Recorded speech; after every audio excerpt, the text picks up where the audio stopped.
Hello, welcome to Raven's Post number 3, another chapter reading today. If you have not listened to Raven's Post number 1, the first chapter reading, it's not completely necessary, but it will help give you some insight as to what Wiz is doing, his mindset. So if you want to, you can go back and listen to Raven's Post number 1. But again, it's not necessary. Today, I'm going to be reading a few chapters. Another Illuminations chapter, that's a flashback, and a couple journal entries from Wiz, and then a regular chapter, The Great Escape. Okay, so we're in Lost. That is book 1 in the Raven and the Paladin series.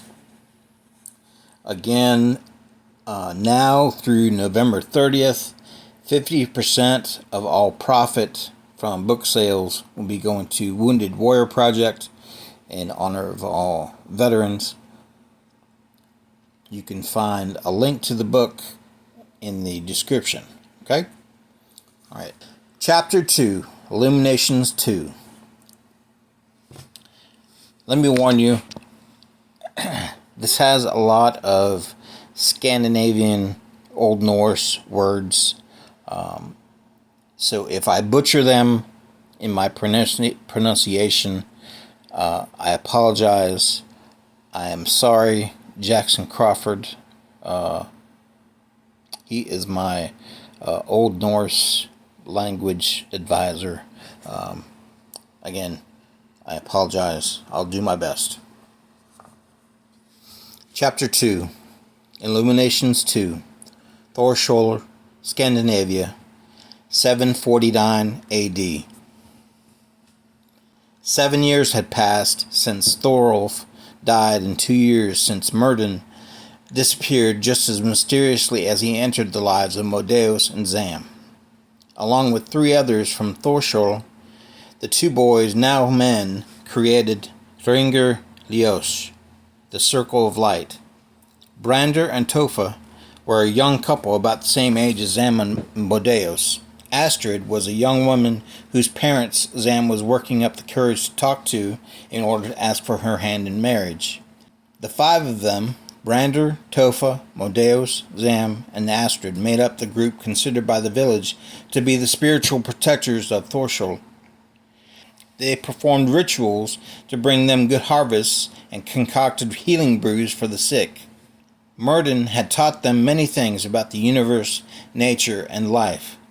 What he taught them, however, was just the tip of the iceberg. Zachary was Astrid's adopted brother. He had been found wandering in the woods when he was 8 years old and brought to Thorsholr to live with Astrid's family. At the time, Astrid was 2 years older than Zachary, and he became infatuated with her, dangerously so. As the years went on, his adopted father grew so concerned that he threatened to take him to a monastery in Wales, where he said he was from. Zachary promised he would be better. When Astrid and Zam made their feelings for each other known, Zachary became enraged. He knew that if he attempted to harm Zam in any way, the rest of the circle would come after him. Skinny and on the small side, Zachary knew he would not be able to take on the whole circle himself, not in a straight-out fight. After contemplating, he came up with a plan. There were 2 brothers in the village that Zachary knew to have issue with the spiritual work the circle did for the village. He spoke to them in private, and they agreed to help him with his plan. The spring equinox was approaching, and the circle would be performing their ritual at their sacred site just outside Thorsholr. Zachary and his 2 helpers cut down a large tree and hauled it to the clearing the day before the circle's ritual. They stripped the cut log of all its branches and erected it in the center of the clearing, placing additional wood around the base. On the path leading to the clearing, they set several bear traps in the middle of the walkway and covered them with leaves and small branches. The morning of the ritual, Zachary briefed his 2 henchmen on the plan. Go to the clearing and wait for them to set off the traps. I will stay here and distract Astrid. I will bring her to the clearing myself.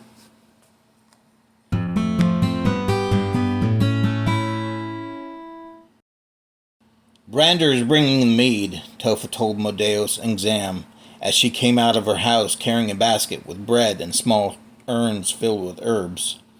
Good. Xam and I will bring everything else. Have you seen Astrid? I think I saw her talking to her brother. Hopefully she won't be long. I do not like him. I can feel something different in the air, Topha noted. Something strange. Have you felt it? Could be a thunderstorm approaching, Modeos replied, glancing up. Skies are dark in the south. We should hurry.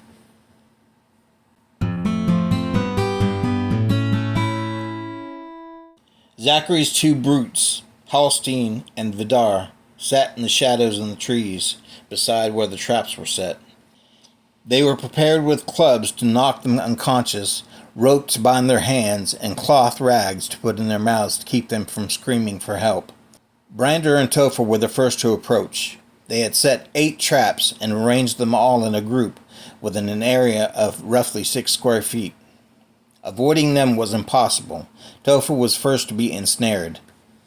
Brander was caught as he went to her side. Halstein jumped out and grabbed Brander from behind and wrestled him to the ground. Vidar ran towards Topha, but tripped, nearly stepping on a bear trap himself. Quickly righting himself, he put her hands behind her back and a rag in her mouth. Bastard! Brander yelled. Let her... Halstein had forgotten about the gag, but immediately remedied that. Vidar and Halstein hit them both over the head, knocking them out, and dragged the two off the path so the rest would not see them. Xam held the handles of the cart carrying items for the ritual, candles, ritual sword, chalices, and fire-making tools. I don't know what thunderstorm you're talking about. All I see are the usual gray clouds. I think the dark clouds I saw must have moved west, Modeos surmised. I'm glad we can take our time now. I still feel a strange energy in the air, though, just as Astrid said. Speaking of, where is she? Perhaps she's already there with Brander. Ah! Xam stepped on a trap and collapsed to the ground. The cart rolled to the side and dumped all the tools onto the dirt path. What happened, Xam? Did you hurt your ankle? Modeos asked, running towards his brother. Don't move, Modeos, Xam warned. Bear traps, he continued, wincing in pain. I think there are more. Vidar tackled Modeos from behind and, once he had him on the ground, hit him hard in the jaw. Halstein picked Xam up and attempted to bind his arms behind him. Xam met his attacker's chin with an elbow. Halstein stumbled but held on to Zam's arm and came back around with a right hook, catching Xam on his temple. Xam and Modeos unconscious, Zachary's men took them to the stake in the middle of the clearing. What about Astrid? Vidar asked. What about her? Zachary said he would be bringing her. Finish tying up these two to the stake, and I'll get the others.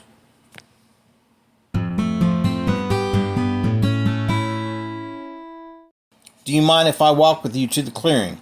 Zachary asked Astrid. I was told bears have been seen in the woods recently. They must be waking from winter sleep. I wouldn't want you hurt. I suppose Father would approve, Astrid said. I wonder if he knows. Once I join the others in the clearing, though, you come back here. I promise, Zachary smiled. Is there anything you're required to bring? I could help you carry it. No, the others didn't leave anything for me. All right, then. How are you and Xam getting along, anyway? We're fine. He is meeting with Father tomorrow to discuss marriage arrangements. Really? Are you planning on midsummer? No, we want to have it doing Thrimilsi. We would like our ancestors to be there and take part if they wish. Thrimilsi? I dislike that festival very much. I do not like the idea of the dead joining us for dinner. It is a celebration of the return of spring, abundance of food. Our ancestors are a part of that abundance because they taught us what needs to be done. They should have a part in the celebration as well. Do you not think?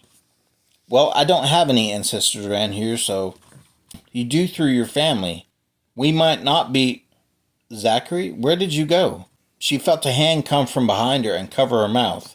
She tried to scream, but the hand was holding too tight. She clawed with her fingernails to try and loosen the grip, but to no avail, as her arms were wrenched behind her back. "Easy, Holstein, not so rough." Zachary. She had recognized his voice, though she could not see him standing behind her. "What are you doing?" she thought. She saw the rest of the circle tied to the wooden beam in the center of the clearing, still unconscious, and as the hand was removed from her mouth and replaced with a rag, a feeling of dread washed over her. She had had similar feelings before, when she knew she was about to be punished by her father. This was so much worse. These friends she had spent the last few years with, learning, growing. Zam, her would-be future husband, her love. "Astrid, I will give you one opportunity, and that only. You and I can run away. We can run away to Wales, where I was born, and you can be my wife. We can run away to anywhere you want, or you can die next to your betrothed. It is entirely your choice." The gag still in her mouth, she could not respond, but she made what sound she could, and Zachary could tell by the down-turning of her eyebrows and the redness in her face that her reply was not a positive one. "Just so there is no misunderstanding, nod for yes, and shake your head from side to side for no." She violently shook her head, and the rag opened enough so that she could scream his name, hoping someone would hear, and as he was standing only an arm's length away, she spit in his face. Zachary smiled as he took the rag that hung from the corner of her mouth and wiped the spittle from his cheek and mouth. "You know, there really is nothing more personal than the sharing of bodily fluids." He turned to Holstein. "Tie her up and light the fire." Vidar helped Holstein bind her next to Zam. The other three tied in a circle around the wooden stake. Holstein stooped down and held a large chunk of flint with his left hand. Taking a dagger out of the sheath on his side, he struck it on the flint. A couple sparks flew, but they failed to light the dried leaves they had gathered. He struck the flint again. Sparks again flew, this time lighting the leaves. They smoked for several seconds before a flame appeared. Vidar brought more small kindling, and the fire was started. Zam's eyes fluttered open. Just a few seconds later, and he was aware enough of his surroundings to know what was going on. Holstein was still crouched, making sure the fire was going to stay lit. Zam attempted to kick him, but realized his legs were bound. As the heat intensified, the others began to come to. "Brander!" Topher screamed. "What's going on?" "I believe we're being executed," Brander snarled. "That's right, Brander," Zachary replied snidely. "You and your circle are an abomination. You must be punished for your sins." "That's not why you're killing us," Astrid shouted. "Your lust for me, that's the reason for this. You should be punished for your sins." "Everyone has their own opinion," Zachary said, smirking. Zam was hurrying to try and loosen the ropes tied around his wrists. The flames started to come up and meet them. His rage masked pain as he pulled. The fibers of the rope began to weaken as they burned. The blaze rose higher. The group screamed with agony. Zam reached a hand out, but Zachary was too far away. He was able to pull his legs free too, but his entire body was on fire. He stumbled toward Zachary anyway. The ground trembled and a large translucent bubble rose out of the dirt, forming a dome that covered the entire clearing. Holstein and Vidar ran back down the path toward Thorsholr. Zachary stood in bewilderment at the spectacle. Zam fell at Zachary's feet and grabbed hold of his pant leg. A raven flew overhead, and just as it broke the plane of the bubble, the orb burst with a force that sent everyone to the ground. Sparkling mist rained down. The raven was gone, and Zam was no longer at Zachary's feet. Brander, Tofa, and Modeo sat up, realizing that they were still alive. Their clothes were mostly burned off, but their bodies were unharmed. Astrid lay dead, burned to death. Zachary looked at the three that remained, his eyes wide with terror at the thought of what just happened, and what they might do to him if they were able to catch him. He turned toward the woods and ran. As soon as he breached the tree line, his form disappeared into a flock of ravens that quickly dispersed into the darkness of the evening. What happened in the clearing that afternoon would take more than 12 centuries for what remained of the Circle of Light to figure out.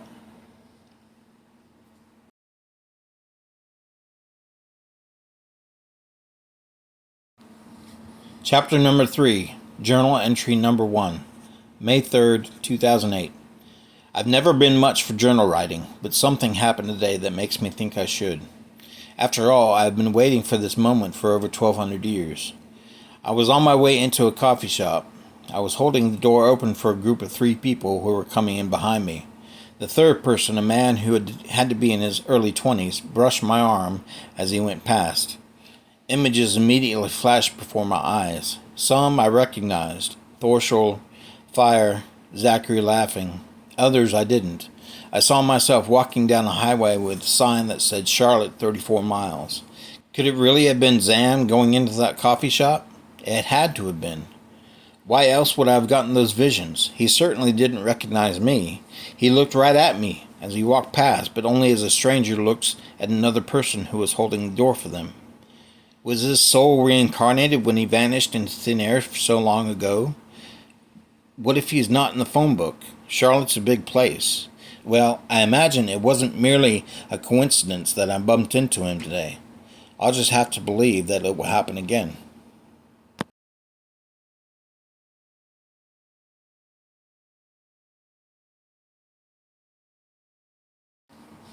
Chapter number 4, Journal Entry number 181, October 30th, 2008. History books can only hold so many heroes, but time is filled with legends that are no longer taught, warriors left to die on the battlefields of forgotten yesterdays. The years pass and tales of new heroes come to light to take the place of those we then forget. I suppose to whoever happens upon this journal my words would seem profound, but I find them to be nothing more than the desperate thoughts of a desperate man, clinging to the hope that his brother is still alive somewhere, waiting to be found. He may not even know he is lost. It's been almost 6 months since I saw a man I thought was my brother, and have not yet been able to find him again. I'm beginning to think Brander and Tofu were right. Maybe Zam is gone forever. Maybe I'm just a silly old man on a fool's quest, and those visions were just brought on by an empty stomach. Then again, perhaps I'm just having one of those days. I used to love mornings like this. The sun shining alone in a bright blue sky. No clouds to get in the way of it, warming my face, cool from a slight breeze. Now it could be 30 degrees, a dark gray sky looming overhead, threatening to rain sleet and ice on my tired and weary soul. And it would still be just another morning, another day without my brother. Gone and on to the next one. The more cities and towns I walk through, the more the faces meld into one that's not my brother's. Thank Valhalla for Goose. He's Zam's dog, but he's been with me every step since my brother disappeared.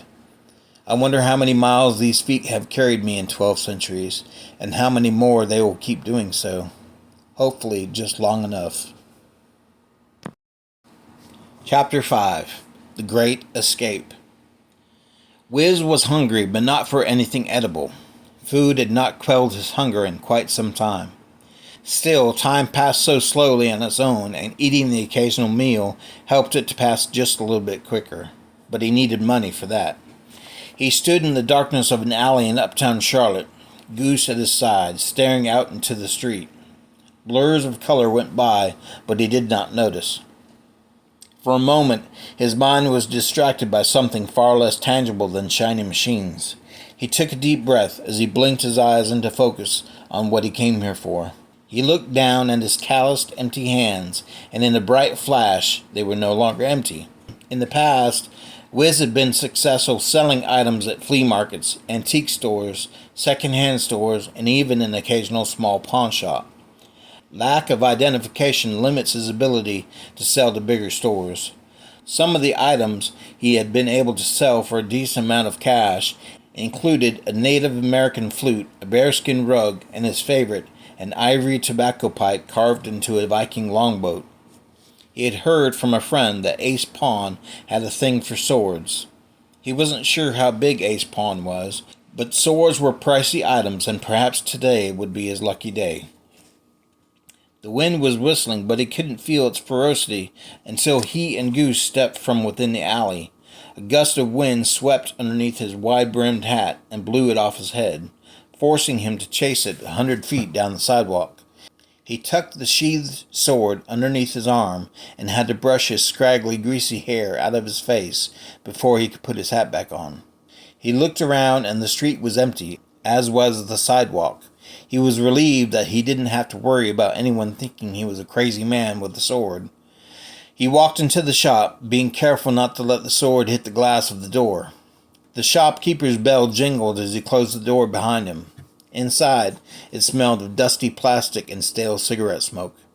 "Hey, you can't bring that dog in here," the pawnshop owner declared, pointing at the door from just beyond the entryway into the back room.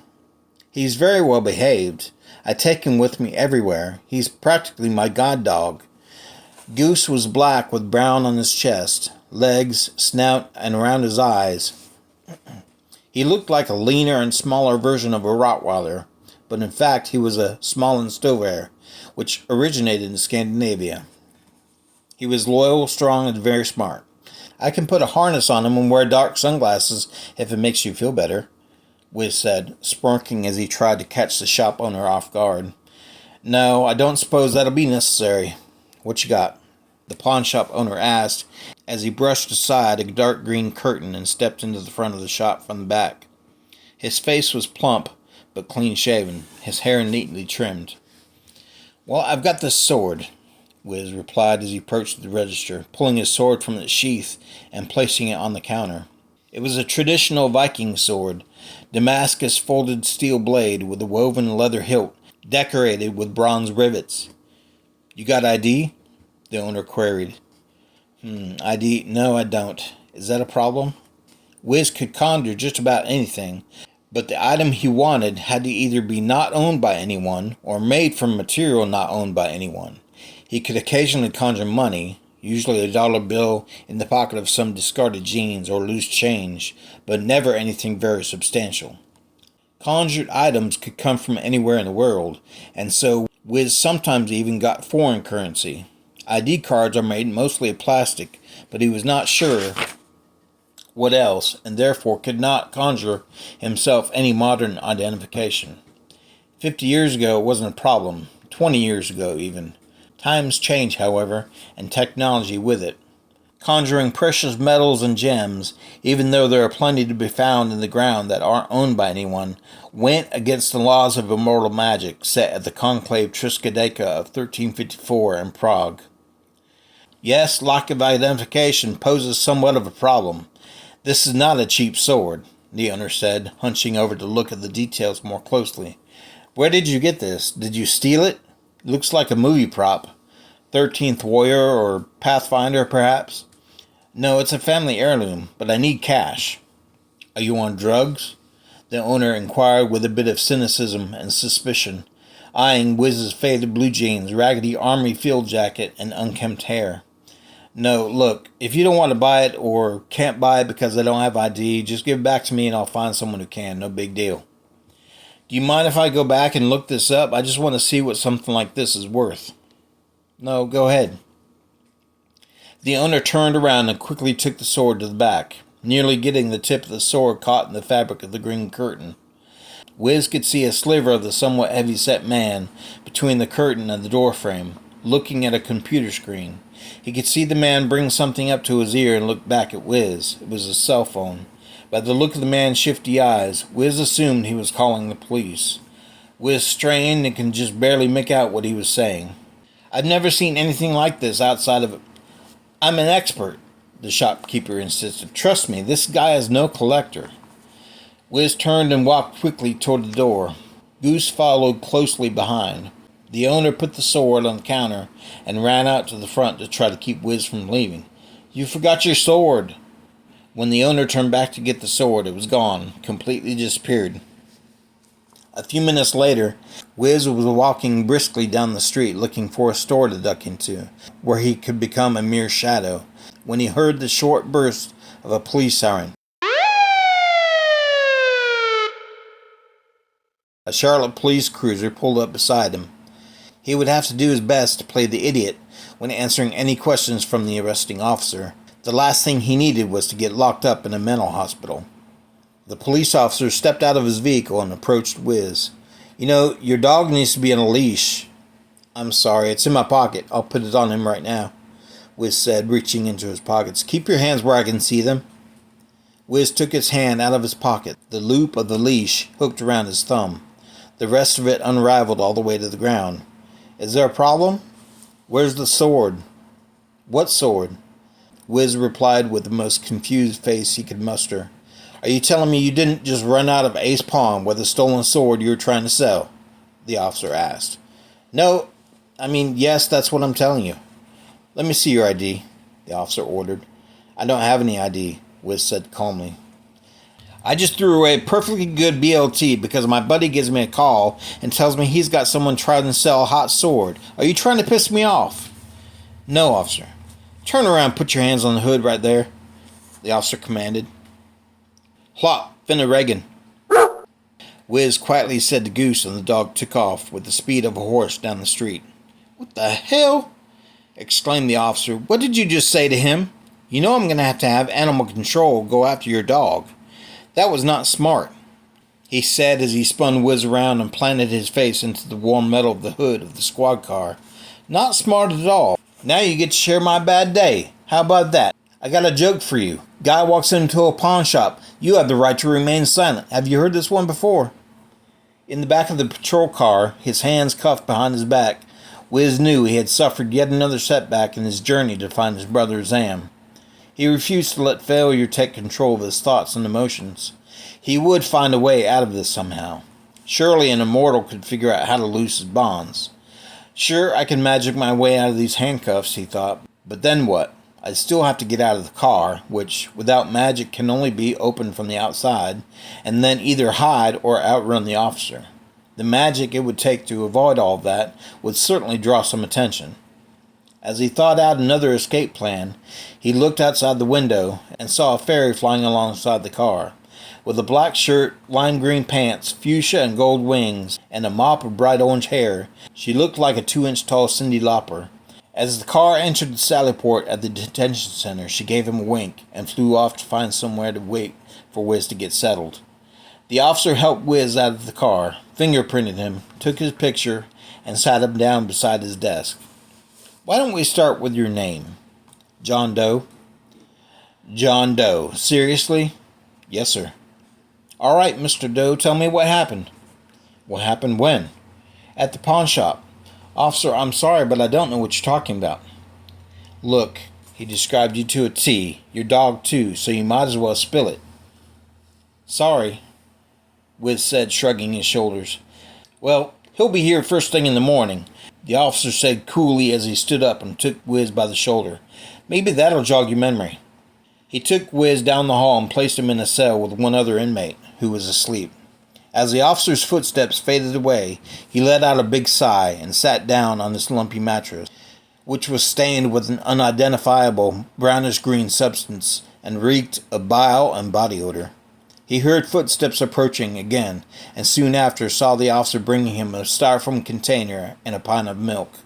You missed chow, but we have plenty left over, the officer said as he passed the dinner to Wiz. There you go.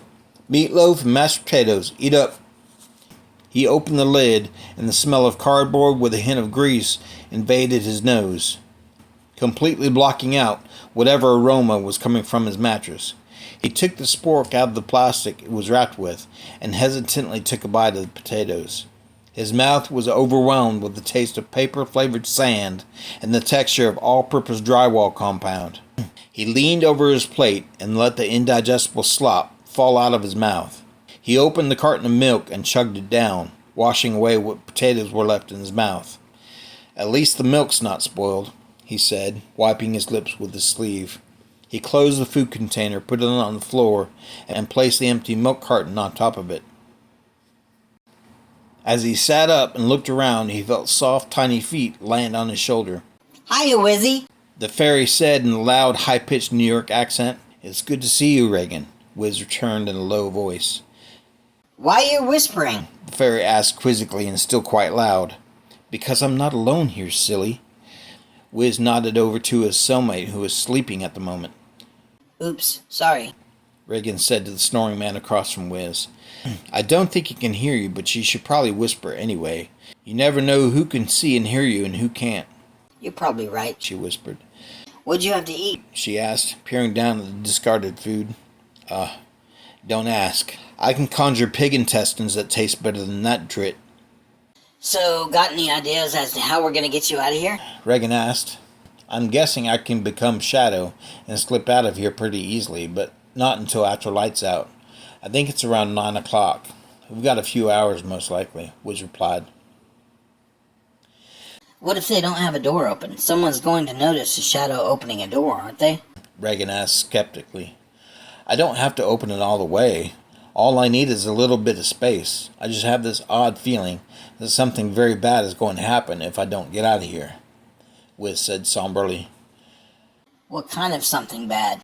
I'm not sure. I just got an itch in my stomach as soon as I got here, and that's never a good sign. Wiz's cellmate began to stir, and as he slowly sat up, rubbing his eyes, Regan made a keen observation. I think he's waking up. Yes, now hush, Wiz said as quietly as he could. Who the hell are you talking to, man? The man asked sleepily. No one. No one, the inmate repeated, noticeably aware of something amiss.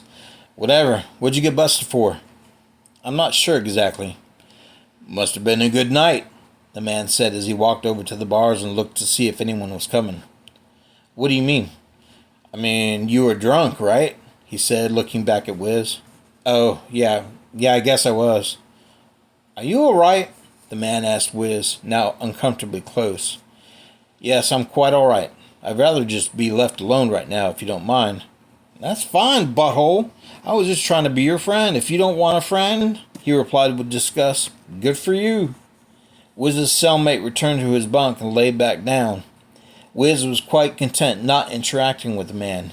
He waited until after the detention officer made his last rounds before turning the lights off, and then made sure his cellmate was asleep. He stood up and went to the cell door. He looked through the bars and down the block both ways. The officer was sitting at a desk at the end by the hallway door, a gate with plenty of room for Shadow and Fairy to pass through. He looked to be reading the newspaper, which is good news for Wiz. He could pass right behind him and he'll never know. Regan, you go scout ahead and see if you can find a good path out of here. Wiz's flame-haired fairy friend nodded her head and flew out of the cell. Wiz looked once more down both ends of the block, and then his physical body disappeared, leaving only a dark shape on the wall. The floor was concrete, and with the wax finish, it was dark enough that Wiz's shadow glided across it nearly invisible. He looked over the guard's shoulder as he passed. The officer was finishing a Sudoku puzzle. Wiz quietly drifted through the gate and into the hallway. Regan peeked around the corner and waved for Wiz to follow her. When he caught up, she whispered into his ear, The front door is straight that way. She pointed past a large, tall wooden desk about 20 feet from where they were. The hallway opened up into the lobby just after the desk, and then Wiz saw the front glass doors. Wiz was just about to make his way towards the exit when he glanced to his right and saw a door with the words Inmate Property painted in black block lettering across the top. Wiz froze. It was a solid door, unlike the cell door and the hallway gate, but there was just enough space between the bottom of the door and the floor for Wiz to squeeze his shadow under. He came out the other side, and the light was turned off. He flipped the switch on, hoping the desk sergeant wouldn't see it. There were at least 100 lockers. Each one was about 8 inches wide and a foot tall. What the hell? Which one is mine? He tried to be as quiet as he could while venting his frustration. He noticed a clipboard hanging on the wall. Second to last on the list was the name Doe, John. Number 78. He walked down the row of lockers looking at the metal plates at the top of each one with the numbers printed on them. His was the sixth from the right on the very bottom. It had a padlock on it. Damn it, he said under his breath. He bent down and took the lock in his left hand, and with his right, he put his fingers up to the keyhole. A flash of light, and he was turning a key in the padlock, releasing the shackle. He opened the locker and grabbed what was inside. As he stood up and turned back toward the door and readied himself to squeeze underneath it, he realized that his belongings would not fit under the door.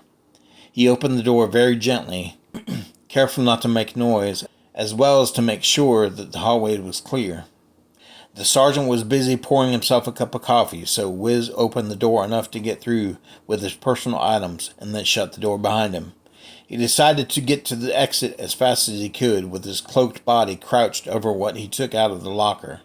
If the sergeant saw anything, it would only be a ghost. As Wiz sped past, the sergeant just stood there, looking at the wall behind his desk, stirring his coffee. Wiz pushed the glass door a little too hard when he opened it, and it squeaked as it shut, startling the sergeant.